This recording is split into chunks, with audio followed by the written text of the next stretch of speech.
Maybe stick to carrying plates, sweetheart. The words landed before the glass even stopped spinning across the marble floor, a sharp laugh following them, loud enough to slice through the low hum of a five-star dining room where every fork had just frozen midair. Ava Brooks stood there, tray tilted, cold water dripping from the edge onto her wrist, the chill seeping into her skin as a dozen eyes fixed on her, some curious, some amused, none kind enough to look away. While Richard Calloway leaned back in his leather chair, perfectly tailored suit untouched, a faint smirk settling on his face like he owned not just the table, but the air around it. The chandelier above cast a soft, golden glow that caught in the droplets still sliding down Ava's fingers, each one falling in slow, deliberate taps against the polished floor, echoing louder than they should have, as if the room itself was listening. She didn't move at first, not because she didn't know what to do, but because she did, because she had learned long ago that reacting too quickly only gave people like him more to take, more to twist, more to laugh at. So instead, she inhaled slowly, the scent of seared steak and expensive cologne filling her lungs, steadying something deep inside her, something quiet but unbreakable. Around the table, a few guests exchanged glances, one man adjusting his cufflinks as if nothing unusual had happened, another lifting his phone just slightly before thinking better of it, while a manager lingered near the corner, tense but silent, calculating what mattered more, the guest or the girl.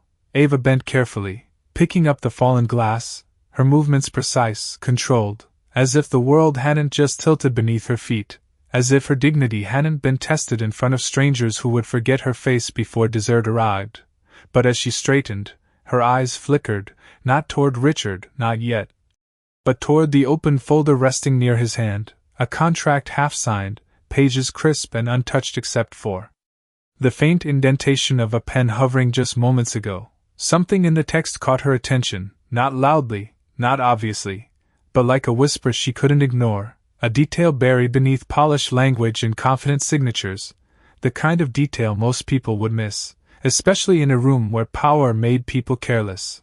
Richard reached for his glass again, impatient now, the moment already fading for him, just another insignificant interruption in a day filled with deals and decisions.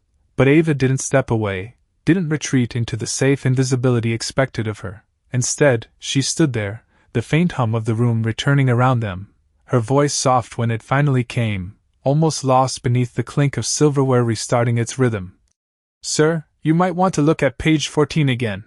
And for the briefest second, just a fraction of a heartbeat, something shifted, subtle enough that no one else noticed, but real enough that his hand paused in midair.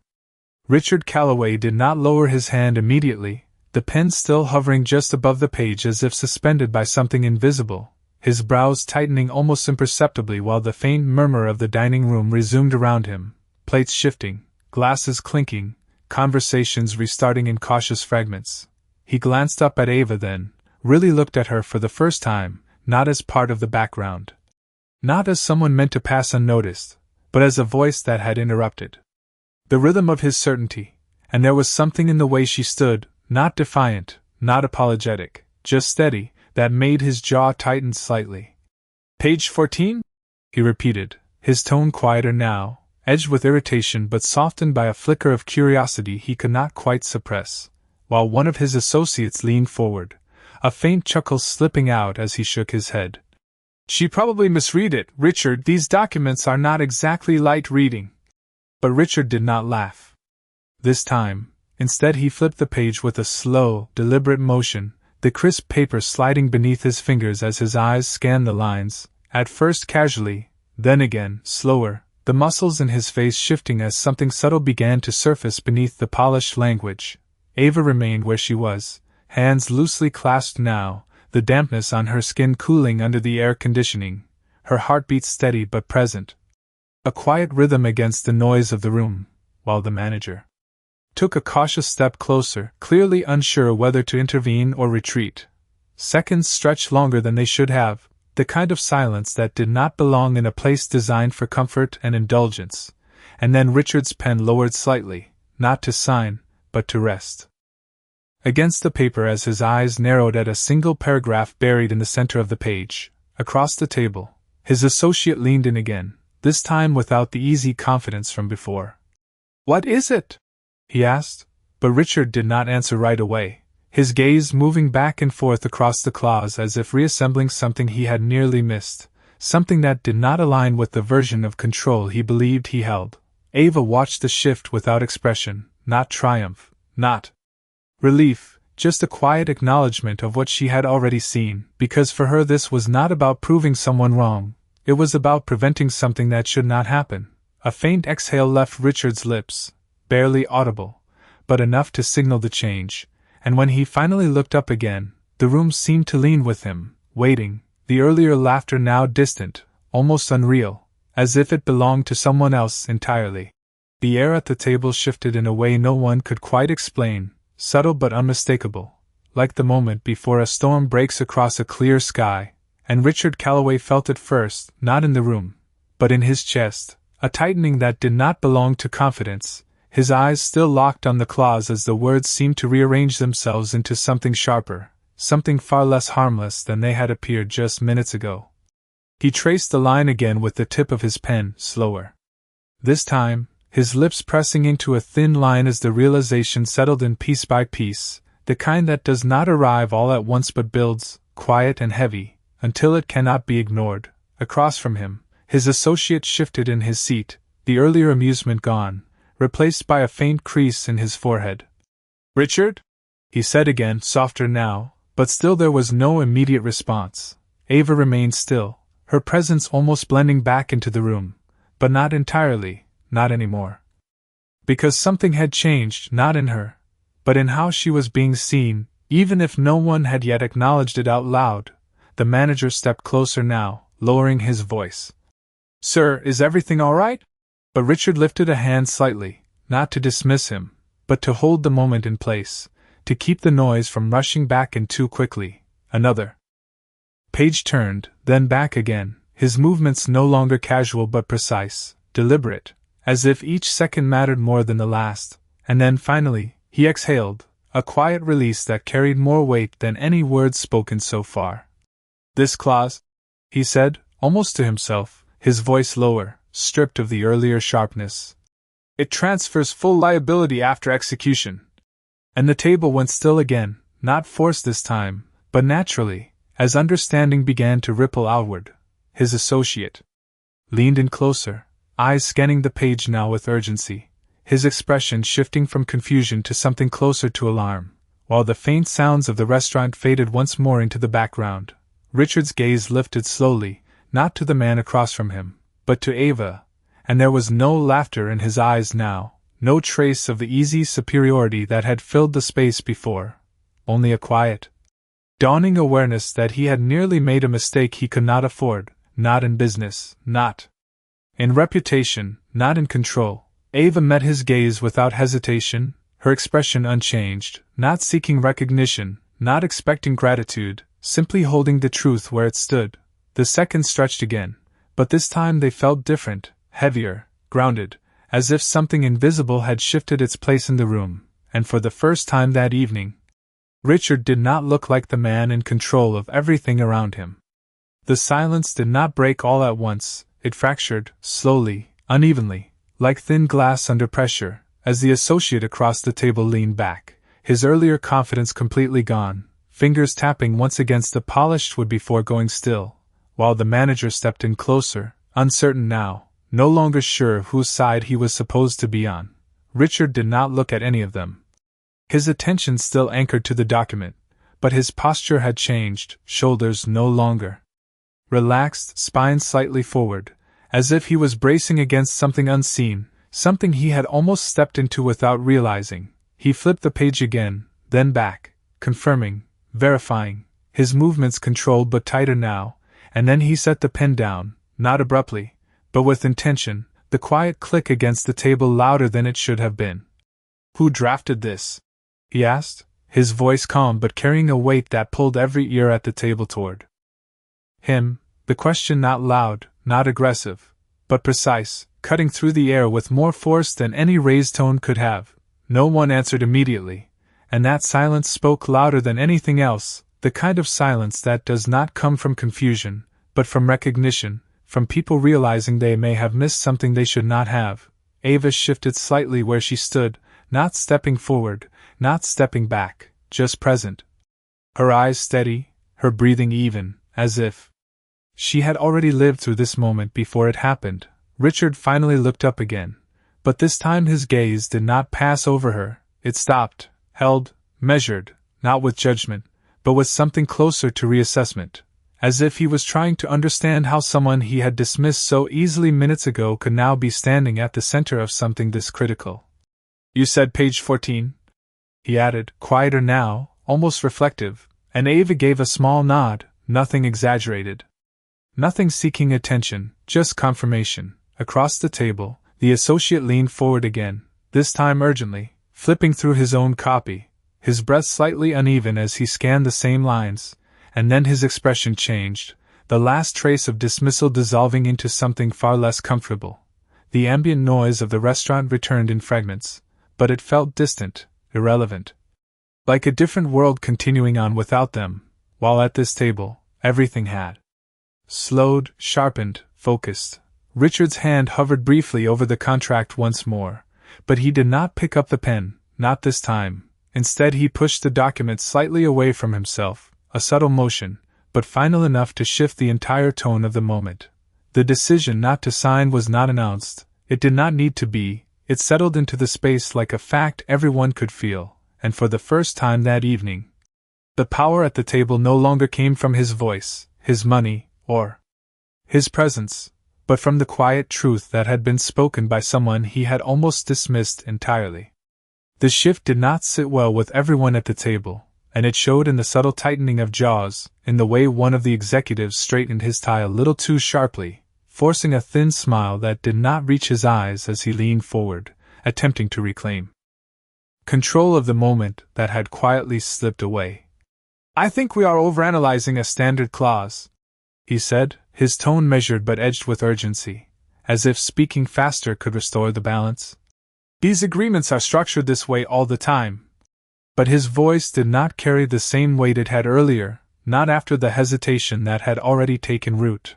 Richard did not respond immediately, his fingers resting lightly on the table, tapping once, then stilling, his gaze drifting back to the document and then, briefly, to Ava, as if recalibrating something deeper than just a business decision. The manager finally stepped in, placing a careful hand near Ava's elbow, his voice low and controlled. "Miss Brooks, please return to your station."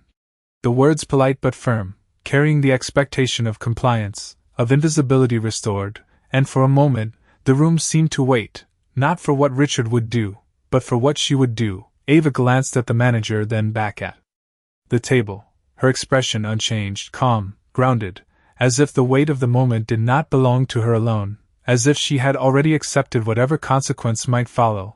She gave a small nod and began to turn, her steps measured, quiet against the marble floor, the faint sound of her shoes barely audible beneath the returning hum of conversation that was trying, unsuccessfully, to pretend nothing had happened. Behind her, the executive cleared his throat again, pushing forward. "We are on a tight schedule, Richard. Delays like this can send the wrong signal." And there it was, the pressure, subtle but present, the kind that had guided countless decisions before, the kind that usually worked.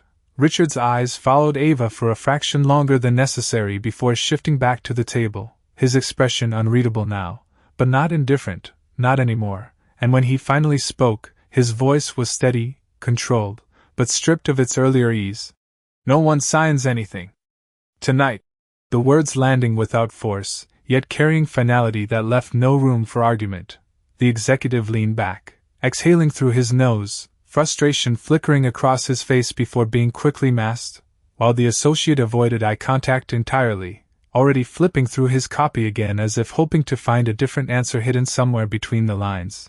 Near the edge of the room, Ava reached the service station, her hands moving automatically now, resetting glasses, adjusting trays, slipping back into the rhythm expected of her.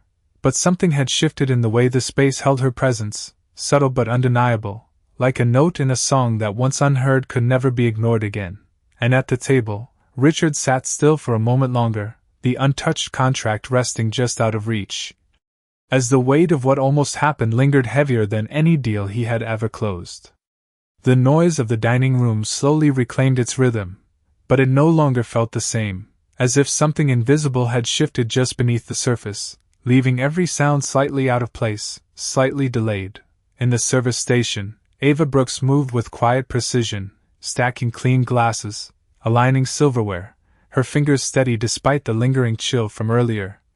The faint scent of citrus cleaner mixing with the warmth of the kitchen behind her, while the overhead fluorescent light cast a pale glow across the stainless steel counter, reflecting a version of her that looked smaller than she felt. She paused for a brief second, her hand resting lightly on the edge of the sink, listening not to the room, but to her own breath, slow, measured, grounding, as if each inhale reminded her that she was still standing, still here, still herself. A co-worker passed behind her, offering a quick glance, half concern, half curiosity, but no words, because moments like this were not spoken about.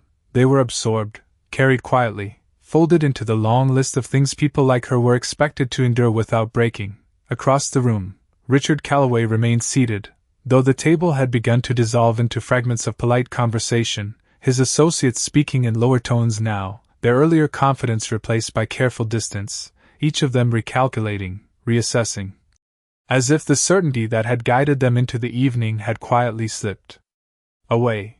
Richard's gaze drifted once more toward the service station, not directly, not openly, but enough to catch the outline of Ava's figure beneath the harsh light, and for a moment, the contrast struck him more than anything else, the distance between their worlds measured not in feet, but in assumptions, in the ease with which he had dismissed her, in the speed with which he had laughed. His fingers rested on the edge of the table. No longer tapping, no longer restless, just still, as if the need to act had been replaced by the need to understand. He leaned back slightly, the leather chair creaking softly beneath him, and exhaled, longer this time, the sound barely audible but heavy with something he could not name. The contract remained untouched beside him, its pages no longer symbols of opportunity, but reminders of how close he had come to a mistake that no amount of money could have undone. And in the quiet space between decisions, between pride and acknowledgement, between who he had been minutes ago and who he might have to become now, the weight of that realization settled in, not loudly, not dramatically, but with a quiet permanence that could not be ignored. The realization did not stay contained at the table, it moved, quiet and deliberate, spreading outward in small, almost invisible ways, beginning with the associate who now sat rigid, his earlier ease replaced by a careful silence as he rechecked the contract line by line, then with the manager who lingered near the edge of the dining room, eyes shifting between the table and the service station, unsure whether to step in or stay back, as if the rules he relied on had suddenly become less certain. Richard Calloway leaned forward again, not toward the document this time, but toward the truth that had unsettled him, his gaze sharper now, more focused, and for the first time that evening, he asked a question not out of authority, but out of need.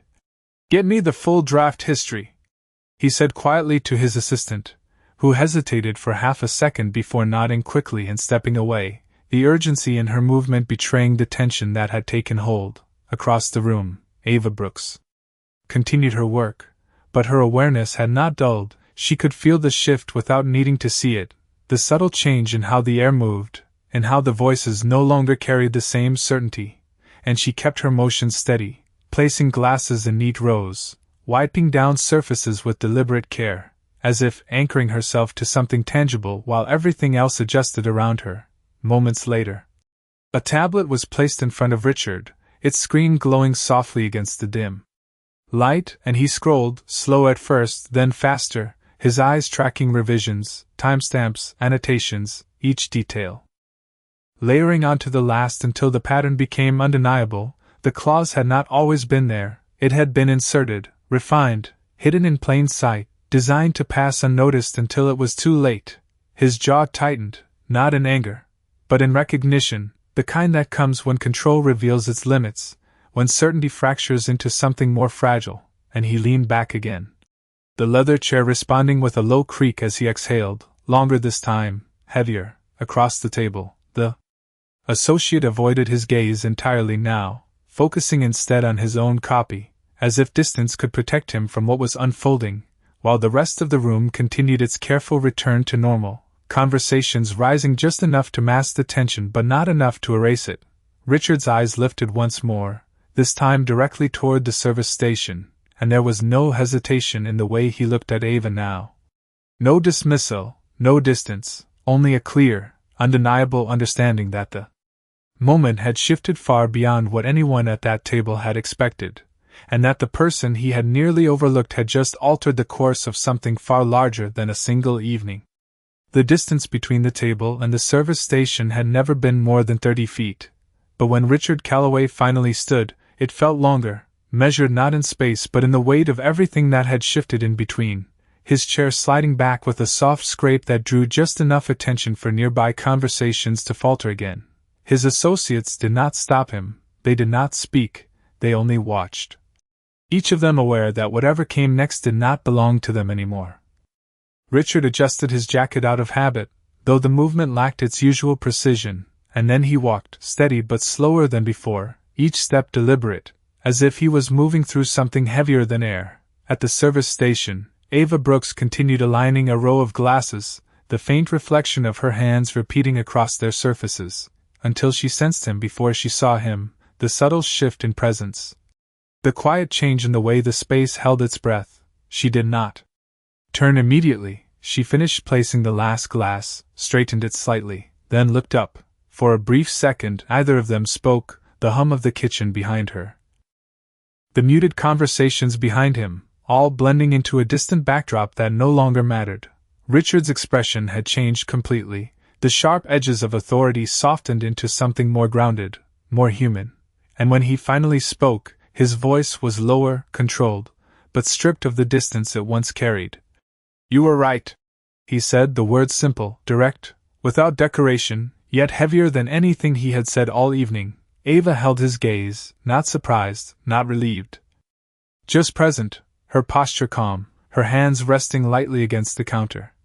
"It was not hard to see," she replied quietly, her tone even, not defensive, not proud, just honest. Richard exhaled slightly, a breath he did not seem to realize he was holding, and for the first time, there was no attempt to reclaim control of the moment, no effort to reframe it, only acknowledgement. "I should not have dismissed you," he added, the sentence slower, more deliberate, as if each word required intention. A faint flicker passed through Ava's eyes, not approval, not judgment, but something softer, something that did not need to be spoken aloud. "You should not dismiss anyone," she said, and the simplicity of it carried more weight than any lecture could have, settling into the space between them with quiet certainty. Behind Richard, a few heads had turned, subtle, careful, watching without wanting to be seen, while the manager stood frozen a few steps away, unsure whether to intervene or stay out of what had become something far more personal than professional. Richard nodded once, not out of habit, but out of understanding, a small movement that marked a shift no one else could fully measure, and then he stepped back slightly, not retreating, but allowing space, as if recognizing for the first time that not everything required his presence to define it. The moment did not end with applause, or with any grand gesture that would make the room feel different all at once. Instead it settled into something quieter, something deeper, as Richard Calloway turned back toward the table without another word, his steps slower now, more grounded, as if the weight he carried had shifted from confidence to awareness. Behind him, Ava Brooks returned to her work, not hurried, not distracted. Simply continuing, her hands steady as she wiped down the counter. The soft sound of cloth against steel filling the small space in front of her, while the world around her gradually resumed its rhythm, conversations rising, plates moving, the illusion of normalcy rebuilding itself piece by piece. At the table, Richard did not sit immediately. He paused, looking down at the contract once more, the pages no longer symbols of opportunity, but reminders of something far more important. Something that could not be measured in numbers or negotiated in terms. And then he closed the folder, not forcefully, but with quiet finality, the soft thud echoing just enough to mark the end of what could have been a very different outcome. His associates exchanged brief glances, none of them speaking, each of them aware that something had changed that could not be undone or ignored, while the manager finally stepped back, releasing a breath he had been holding without realizing it. Richard took his seat again, but his posture was no longer the same. The sharp edges softened, the certainty tempered, as if he had stepped out of one version of himself and into another, one that saw more than just status, more than just roles, more than just what was expected. Across the room, Ava finished arranging the last of the glasses, her reflection faintly visible in their surfaces, multiplied and softened by the light, and for a brief moment, she paused, not because she needed to, but because she could. Her shoulders easing slightly as she allowed herself a single breath that was not measured, not controlled, just free. She did not look toward the table again, did not seek acknowledgement or confirmation, because she did not need it. The truth of what had happened existed whether it was seen or not, whether it was remembered or forgotten. The doors of the restaurant opened briefly as a cool night breeze slipped inside, brushing against the edges of the room, carrying with it a quiet sense of movement, of something continuing beyond these walls, beyond this moment. And as the light shifted slightly across the polished floor, reflecting both where they had been and where they might go next, the space held onto a silence that did not need to be filled, a silence that spoke of something rare, something simple, something undeniable, the quiet presence of a lesson learned without force, without demand, and without ever needing to be spoken aloud.